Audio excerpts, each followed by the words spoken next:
No poder do Espírito. Sermão 2. Sermões em Pedra. The Bible Echo, 16 e 23 de dezembro de 1895.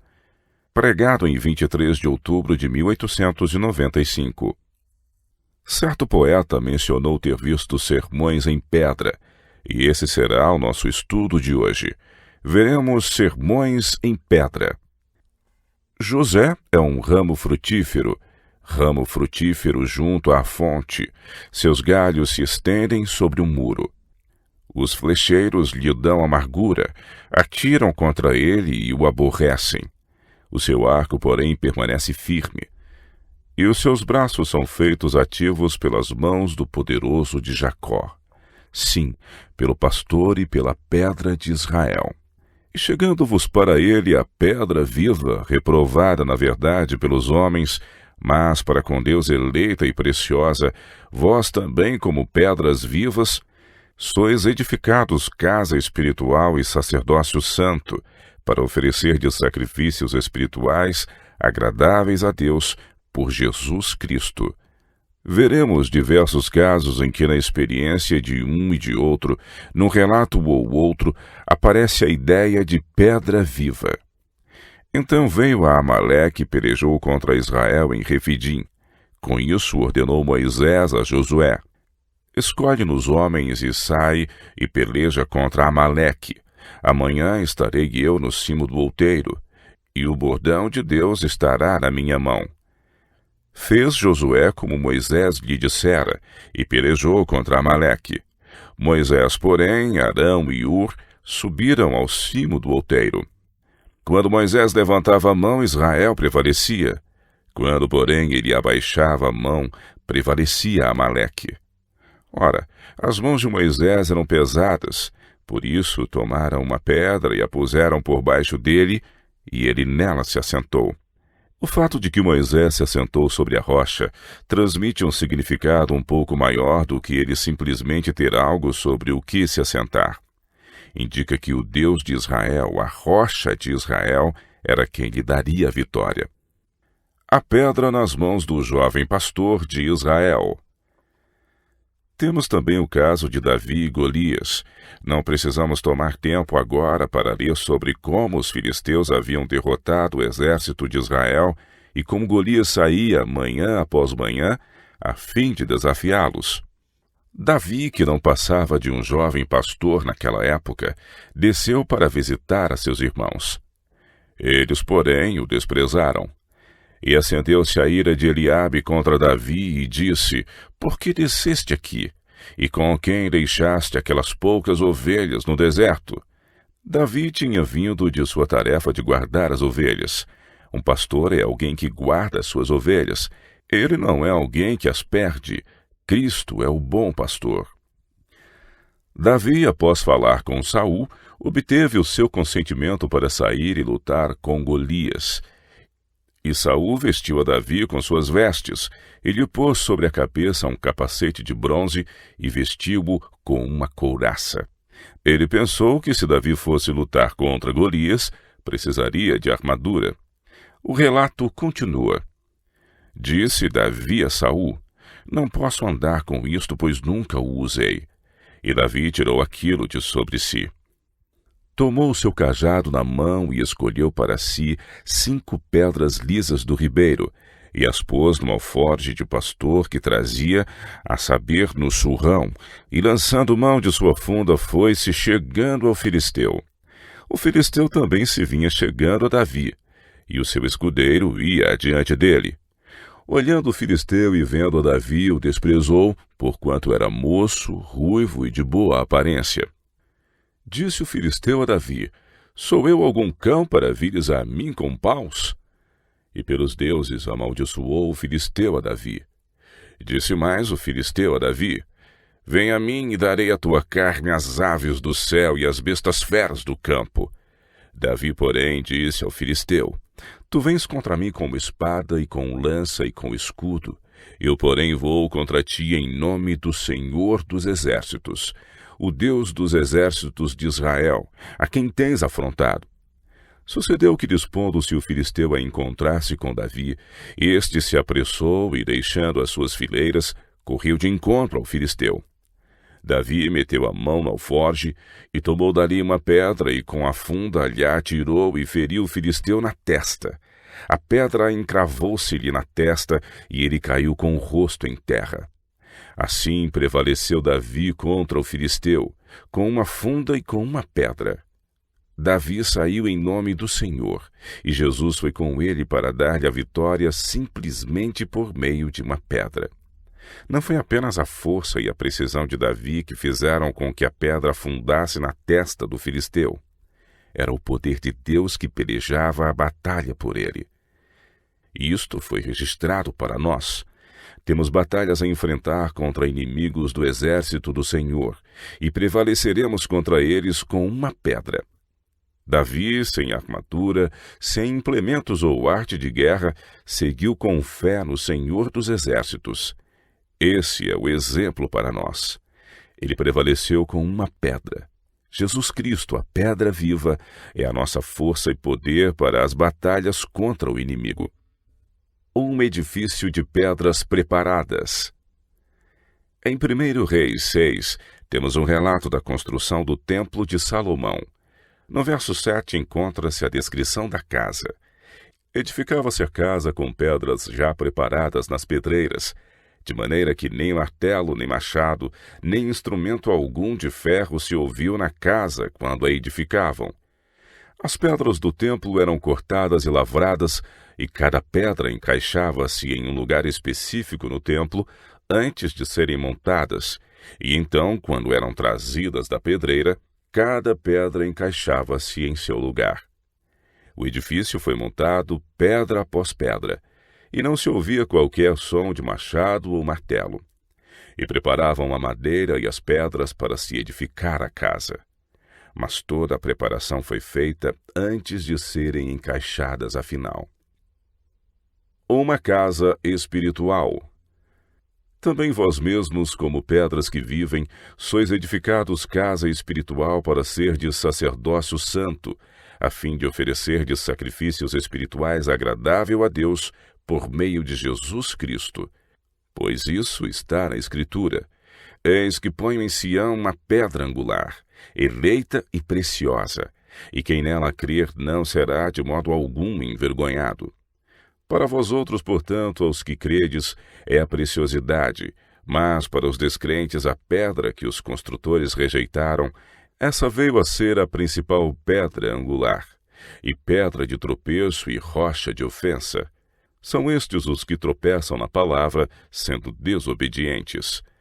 Cristo é a pedra viva, e logo que entramos em contato com ele, tornamo-nos pedras vivas.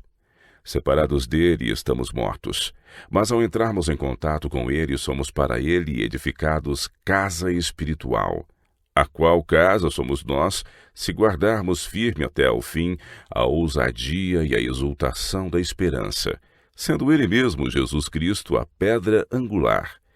Porque vós sois o templo do Deus vivente, e a casa toda adequadamente estruturada cresce como o santo templo do Senhor. Somos edificados juntamente a fim de sermos uma habitação para Deus. Cada crente é um templo de Deus. E então os crentes são edificados juntamente, e isso forma a igreja, a qual é o templo do Deus vivo. Ele, por seu Santo Espírito, fez dali o lugar de sua habitação. Tornamo-nos pedras vivas, porque ele é uma pedra viva, e somos edificados sobre ele. Homem algum pode assentar outro fundamento além do que já foi assentado. Voltarei e reedificarei o tabernáculo caído de Davi, e levantando-o de suas ruínas, restaurá-lo-ei. Ele novamente ajuntará um povo com o qual irá construir sua igreja. Agora mesmo ele está trabalhando, preparando as pedras para seu templo. Elas estão sendo cortadas e lavradas, cada uma delas, a fim de ocupar seu devido lugar no templo de Deus. Quando esse templo estiver completo, a obra estará terminada. Preparando as pedras. Novamente, em Oséias, ressaltamos a ilustração da preparação. Que te farei, ó Efraim? Que te farei, ó Judá? Porque o vosso amor é como a nuvem da manhã e como o orvalho da madrugada, que cedo passa. Por isso os talhei por meio dos profetas. Quando o Senhor nos tira de lá da pedreira, somos como pedras brutas e não lapidadas. Este é o início de nossa experiência. Cada indivíduo deve ser lapidado a fim de se encaixar em seu devido lugar no templo de Deus. E quando o templo for montado, isso acontecerá sem que haja som de machado ou martelo, pois esta parte já foi feita antes. Ele então dirá: Vinde benditos de meu Pai. Mas não devemos esperar até aquele momento para nos preparar. A obra de preparo para essas pedras brutas e sem forma deve ser efetuada antes disso. Certa vez visitei um cemitério no qual havia uma belíssima estátua de um homem em pé, ao lado de uma cadeira. Era muito grande. O guia então chamou minha atenção para o fato de que a estátua havia sido feita de uma só pedra. Quando começou a tarefa, o escultor viu uma enorme pedra, mas também nela viu o homem e a cadeira. Contemplando-a, o escultor perde de vista as quinas brutas e vê em seu lugar um homem de porte gigante em pé ali, perfeito. Tudo mais deve ser cortado fora, e ele se lança ao trabalho com suas ferramentas. Ele deseja que o mundo veja o que ele está vendo, então corta tudo fora, menos o homem e a cadeira. Deus nos recebe como pedras brutas e não promissoras. Contudo, percebe em nós uma expressão de seu caráter e nos enxerga não como pedras brutas, mas como aquilo que podemos nos tornar. Mesmo sendo ainda pedras brutas, ele vê a Jesus Cristo em nós. Dá início então à tarefa de cortar e polir. Mas o que fazer-lhe? Alguns poderiam pensar que estivesse destruindo tudo. Ele tem, porém, um lugar determinado para essa pedra e quer que seja cortada de maneira específica. A obra de lapidação consiste nas experiências difíceis da vida, quando parece que Cristo nos irá fazer em pedaços. No entanto, ele não vai arruinar sua pedra. Sabe exatamente o lugar que ela deve ocupar em seu templo e a corta de maneira a nele se encaixar. O Senhor prossegue em sua obra de lapidação a fim de preparar um povo, cada um ocupando seu devido lugar no templo celestial, e cada indivíduo se torna uma pedra viva em razão de seu contato com Cristo, a pedra viva. Deus desenvolverá em cada pessoa exatamente o aspecto de caráter que irá melhor se encaixar no lugar que Ele quer preenchido. Quando voltar, declara que a obra de preparação se encerre. Quem é injusto, faça injustiça ainda, e quem está sujo, suje-se ainda. E quem é justo, faça justiça ainda, e quem é santo, seja santificado ainda. Quando recebemos Jesus Cristo, Deus vê em nós aquela perfeição de caráter que podemos alcançar. Ele sabe o que pretende fazer conosco. Concede-nos o caráter de Cristo e então olha para este caráter. Dessa forma os fez aceitos no amado. Ele nos aceita não pelo que somos, mas pelo que ele se propõe a fazer de nós e pelo que Cristo é. Fará de cada um de nós uma pedra para seu templo. O construtor mestre observa uma pedra bruta e enxerga nela seu modelo de perfeição. Ele nos aceita não pelo que nós somos, mas pelo que ele é. Consideremos outra linha de pensamento. E tendo acabado de falar com ele no Monte Sinai, deu a Moisés as 2 tábuas do testamento, tábuas de pedra escritas pelo dedo de Deus. Em Êxodo 34, 28, é-nos declarado o que estava escrito ali. Você deve se lembrar de que quando Moisés desceu da montanha pela primeira vez, descobriu que os filhos de Israel já tinham quebrado os mandamentos de Deus e estavam adorando ídolos. Ao vê-los, lançou no chão as 2 tábuas de pedra e as quebrou. Deus então lhe ordenou que preparasse 2 outras tábuas. Aqui você pode ver a lei sendo reescrita. Primeiro, o homem quebrou a lei. Deus então a escreveu nas tábuas de pedra. Depois de havê-la escrito ali, a fim de informá-los por uso de palavras, o que era seu caráter, Jesus Cristo veio para exemplificá-la em sua vida. Foi Jesus Cristo quem proclamou a lei no Sinai, e ao vir em carne humana assentou-se sobre um outro monte e mais uma vez anunciou a lei. Ela está no Sermão do Monte. Era a mesma lei, o mesmo Cristo, os mesmos princípios, mas ele estava desdobrando. Ele não apenas desdobrou em palavras, mas ele mesmo era a lei, a expressão do caráter de Deus. Ele nos declara o que Deus é, não apenas em sua palavra, mas sendo o próprio Deus entre nós. Ele era Deus manifestado na carne. E o Verbo se fez carne e habitou entre nós. Então Cristo é a rocha de Israel. Já desde a primeira vez, Deus escreveu a lei de forma perfeita e completa em tábuas de pedra e a entregou ao povo. Então escreveu a mesma lei sobre a pedra viva e deu-a ao povo. Assim você irá perceber, Cristo é a lei viva. Isso significou colocar a lei em pedra pela segunda vez. Aqui, então, temos a lei em pedra duas vezes, sobre as tábuas de pedra escritas pelo dedo de Deus e sobre a pedra viva, Cristo, e apresentada ao povo. A lei escrita sobre as tábuas de pedra. Consideremos por um momento a lei escrita sobre as tábuas de pedra. Sobreveio a lei para que avultasse a ofensa. A lei veio para tornar conhecido o pecado e para condenar o pecado. O aguilhão da morte é o pecado, e a força do pecado é a lei. O pecado não é considerado onde não há lei. O pecado resulta em morte. O pecado, uma vez consumado, gera morte. A lei nas tábuas de pedra, vista simplesmente como as 10 palavras de Deus, condena para a morte. A morte passou a todos os homens porque todos pecaram. Assim, quando consideramos a lei simplesmente como o código legal de Deus, ela significa para nós morte. Mas Deus pôs esta mesma lei sobre uma pedra viva. E quando a vemos escrita sobre a pedra viva, ela significa para nós vida. Contudo, continua sendo a mesma lei. Devemos encontrá-la escrita em tábuas de pedra e ser condenados e mortos por ela, ou devemos encontrá-la sobre a pedra viva e viver por ela. Porém, de uma forma ou de outra, é necessário que nos encontremos com ela. Deus não nos pergunta se queremos ou não.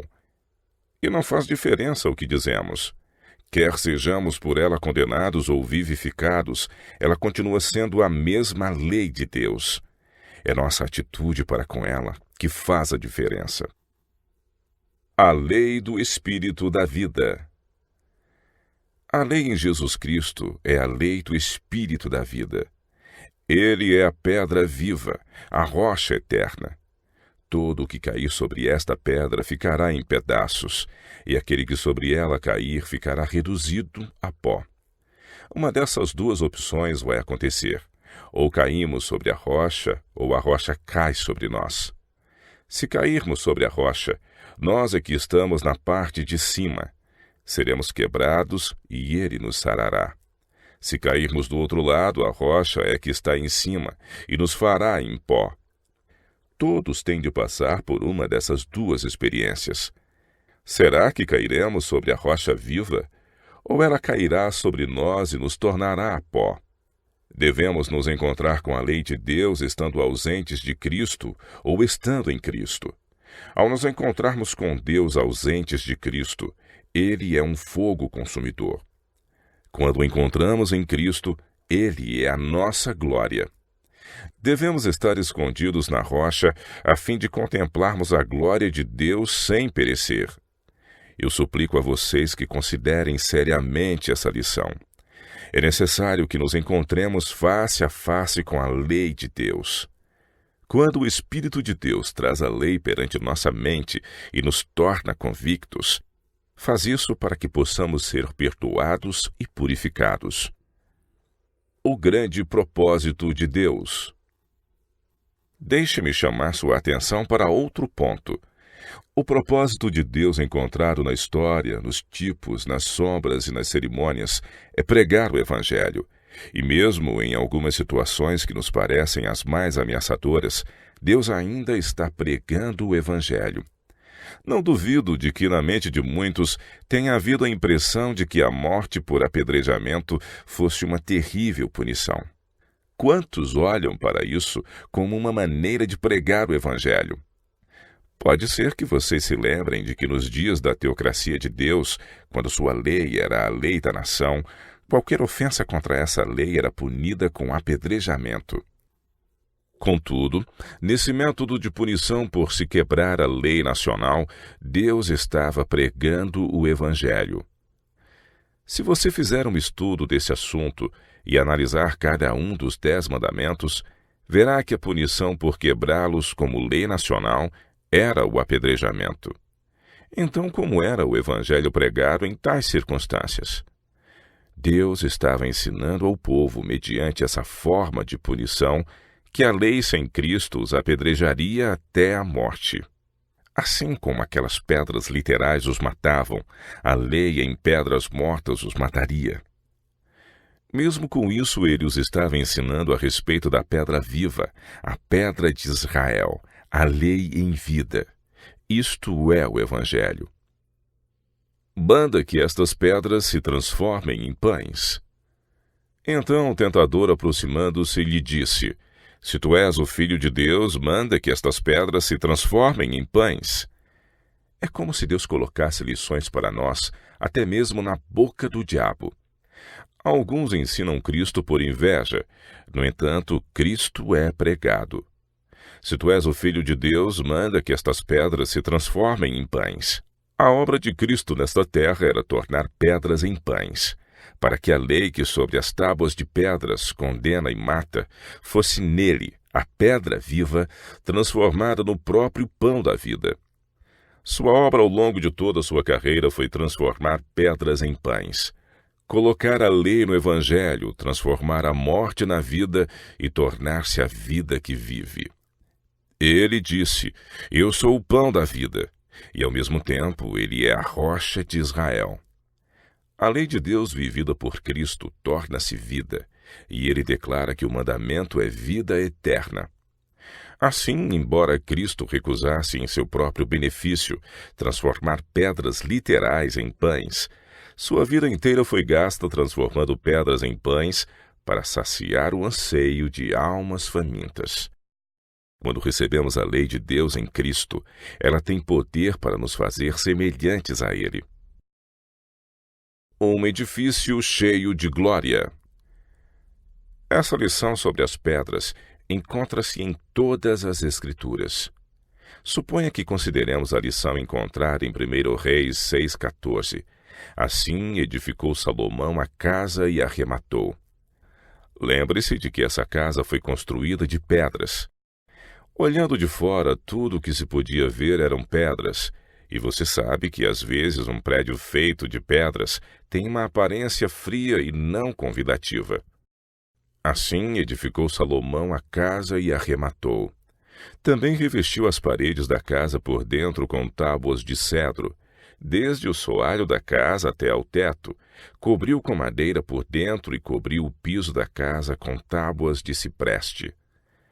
Da mesma sorte, revestiu também os 20 côvados dos fundos da casa com tábuas de cedro, desde o soalho até ao teto, e esse interior ele constituiu em santuário, a saber, o Santo dos Santos. Era, pois, o santo lugar do templo de 40 côvados. O cedro da casa por dentro era lavrado de colossíntidas e flores abertas, tudo era cedro, pedra nenhuma se via. Por dentro, Salomão revestiu a casa de ouro puro. Olhando de fora, era um prédio feito de pedras, e nada além de pedras. Mas do interior não se via pedra alguma.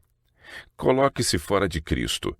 Olhe do lado de fora para a vida cristã, e tudo o que verá serão 2 tábuas de pedra. Parece amedrontador. Porém, vem agora para dentro.